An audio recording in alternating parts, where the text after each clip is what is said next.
So I know I told you all multiple times that my goal was to buy one of the Daytona EVs and use it for the channel and hope that it would not be a total disaster. And if it was, then I would get tremendous amounts of content. The problem is I'm watching some of these content creators that have done exactly that, and people are getting weary of hearing the stories. And that's a bad sign for Dodge when their car is such a disaster that it breaking down on massive scale is no longer a huge story and something that pretty much every single YouTube channel and YouTuber who owns one, with the exception of very few, are experiencing massive amounts of drama and what they're now calling bricking.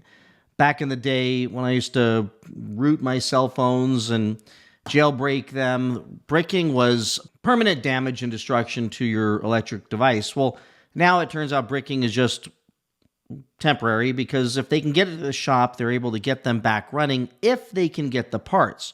But the reason I'm doing this video is just because I keep seeing the ads Dodge is putting out, and I keep seeing the posts around the forums, and I keep seeing the massive amounts of debate and vitriol between the ICE engine, the ICE car fans like myself, and the EV owners who are incredibly defensive of the Daytonas. And to an extent that people who otherwise, outside of this EV and ICE debate, would get along just fine at Cars and Coffee, shake hands, high five, talk about cars, now suddenly there's this divide between them. The problem is that we have this strange fascination coming from the EV owners, which is to defend their position in buying the car by focusing and overemphasizing on the fact that it's faster than a gas Dodge Charger. And that's where they go. It's their go-to place at this point. It's their position of defensiveness and strength, if you will, to just say, well, I can beat a Hellcat, I can beat this, I can beat that. Without going through and finding all those comments, I can promise you they're there. And they're all over the ads, and especially the ads. And you'll see the EV owners saying that us ICE folks are afraid of change and living in the past, and the future is electric, and electric's so much better, and all this stuff. And I've held the contention that they're not better. They're an option. They're an option for people who they work for, period. But the point I want to make in today's video for all of those folks, and I felt like I had to make this video because you all seem to like these as well, is that while you're flexing that you bought a Daytona and it's faster, and I will agree with you, it is a outstanding looking car. If it worked and it was electric, I would applaud the thing. I'd say Dodge stuck the landing and delivered a reliable, good-looking EV.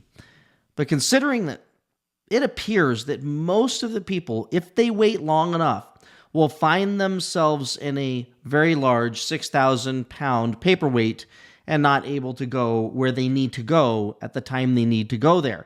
And that, for me, is unacceptable. And I'm sure for many of you, if not all of you, who use your car to get places you need to be at, would be unacceptable. So I thought I would share today my point, which is, and I try not to comment on some of these, but when the people are getting so smug and nasty in the comments about defending these things, I can't help but to respond when they say, mine will beat your Scat Pack, mine will beat your Lamborghini, mine will beat this, that, and the other thing.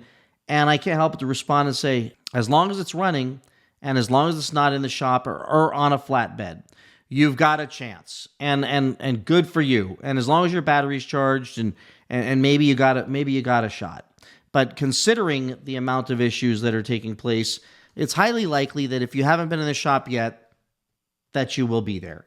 And that's the other comment that I've left as well. Not to bash or beat on these people, it's just the things they're saying are so downright just obnoxious that I can't help but to come back and say, I get it. You enjoy the car. I hope it doesn't break. I really hope that you get the good experience. but it could just be a matter of time. So what I've done is I've gone back on the forums, and the main forum, this Dodge Charger EV forum, where people were definitely flexing on how many miles they have in their cars, and there's some posts about how fast their cars are. Let me show you some of this stuff because it gets pretty entertaining. So we'll first just do the screenshot that I have here, which is kind of an example of the conversations. And these guys are smug. They are very smug about these EVs. So another dumbass here doesn't own a Charger or know anything about them, just trolling and talking shit. Why you here? 13 replies, and believe me, if I was clicking on this thing right now, you'd see that the defensiveness is insane. Facts, I've dog walked about 3 Scats and 1 Hellcat who wanted to race. It really wasn't even competition. LOL. I mean, oh my gosh, just painful. And then you got the Sebastian here. I like these cars, but still wouldn't pick one over the Scat Pack. I don't care if you win. And then I know, right? All those talking shit, yet too afraid to risk getting showed out. I had a punk kid in a built Civic who told me he had over 20,000 in his build, but no one's beat him. He can't say that anymore. Mommy and daddy's money wasted on his POS is funny as hell. These guys are just proud of that car, and good for them. The problem is they're comparing an EV to a gas car. Very different technology, completely different technology. It's my old analogy of it's a microwave versus a barbecue. Completely different scenario. It's not a good comparison. Different experience completely. You bought the power, and you're going up against guys who, in many cases, built their cars from nothing to what it is today, and has a lot of pride in it. And all you did is go and lease it for $359 a month, and you're out there, flexing on a Civic, for heaven's sake, or a 392 Scat Pack. The problem is your car's going to break, and your car's already depreciated way worse than all the other cars. But I'm not necessarily doing this just to beat on these guys, but more so to say that we should all probably stop, because if I just go and get a used Model 3 Performance Tesla, as we saw in the U-Drags races, I can embarrass that thing with a car shaped like an egg. So these guys' arguments fall apart so quickly when they're up against another very basic EV. So I think that needs to stop, because it's just, they're comparing it to a completely different technology. But this is what I wanted to share with you all. So if you go back in the forums, you'll see when the people get the cars, despite the fact that there's hundreds of posts of people having problems with their cars.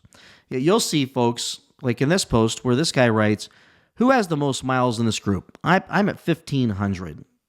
And then one dude has 7,500. I'm on 1,558, 2,100, 1,500. Sweet trip New York, handled beautifully, 4,500. I'm glad they're happy. They're all rejoicing. I mean, clicking their soy latte cups together and jumping up and down, and they're so happy with their cars. Good. I hope it stays that way for them. The problem is, for example, let's go down to this gentleman, Joshua Middleton. And Josh seems like a decent guy, right? I have 7,000 miles on mine. Got it January 16th. Now, he's holding the record for one that lasted the longest without going down and becoming a brick. So if we go back to this post a few days ago, this guy's right when he says it, right when he makes the flex. This is just divine intervention. I mean, it's Murphy's Law, actually. This is Murphy's Law. So remember, Joshua Middleton. Then we come back here and we just look a couple days later, here's Joshua 4 hours ago. Well, it's finally my turn. Car tried to turn on, got stuck. Now it won't turn all the way on or off and keeps cycling errors. Thought I had avoided this because I had reached higher mileage than most folks who have bricked. I have taken this car to 2 separate dealerships asking about the latest software update, and both said they didn't have one for me. I have not had any updates since I bought the car in January, so I know there was a new update out. I'm going to have to get mean, apparently, to get them to fix it. Well, Joshua, get your mean face on and go to town and take them on, get them to fix your car.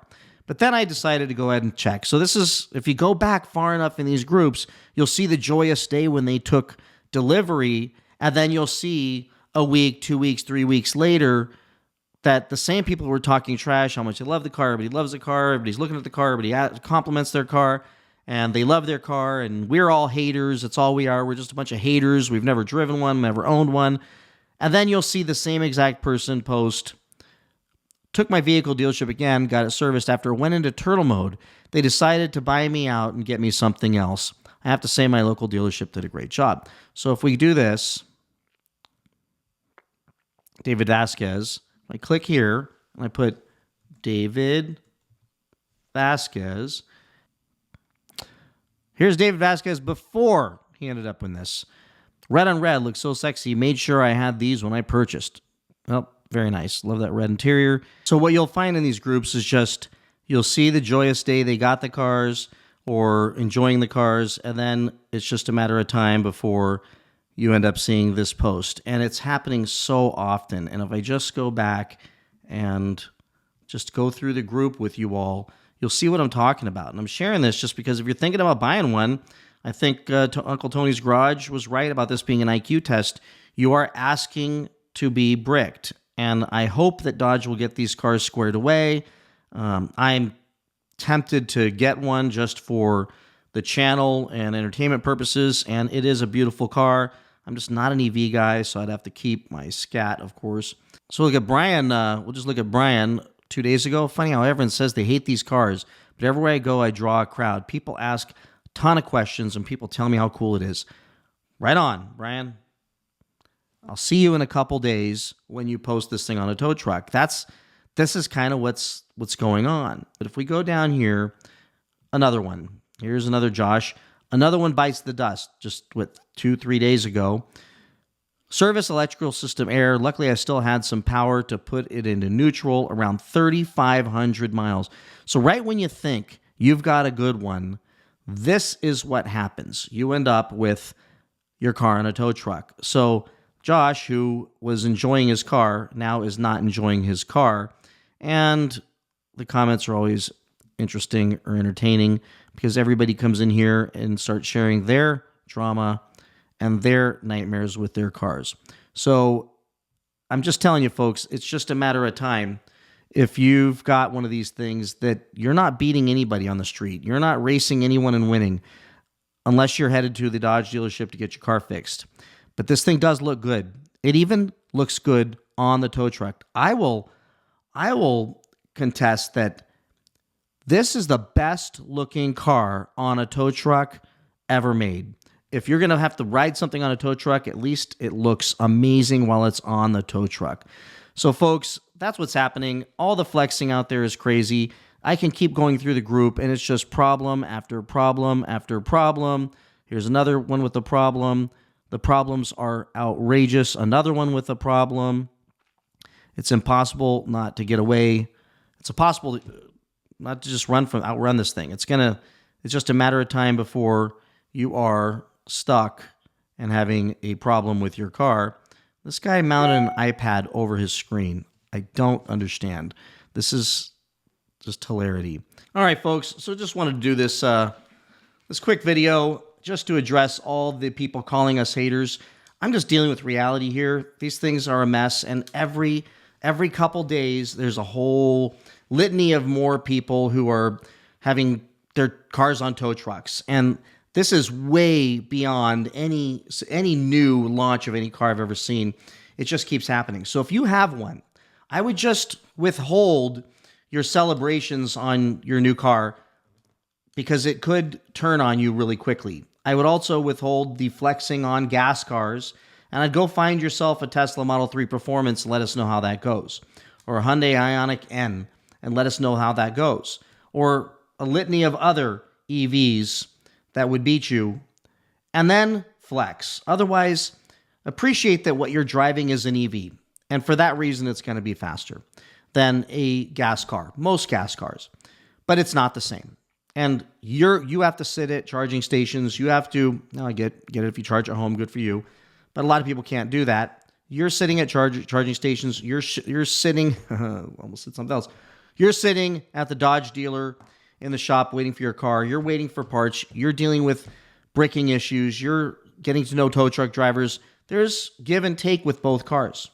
But I've had my Scat Pack 392 for almost 2 years now and had nothing more than a loose starter bolt that was no one's fault. Just was what it was. And it's been perfect since then. Not a single time on a tow truck either, because it's a manual. So when the starter bolt was loose and it wouldn't start, I just pushed that thing about 5 or 6 feet, popped the clutch, started up, and went to the shop. So with that, everybody, let me know your thoughts on this. I just had to keep you up to speed on what's going. They have not fixed the problems. The updates do not appear to have solved the issues with these cars. And if you just wait long enough, it's just bound to happen to you if you've got one. And I hope it doesn't. I'm on your side. I want to see it work out. But don't be smug on the line anymore. See you all in the next one. Bye-bye.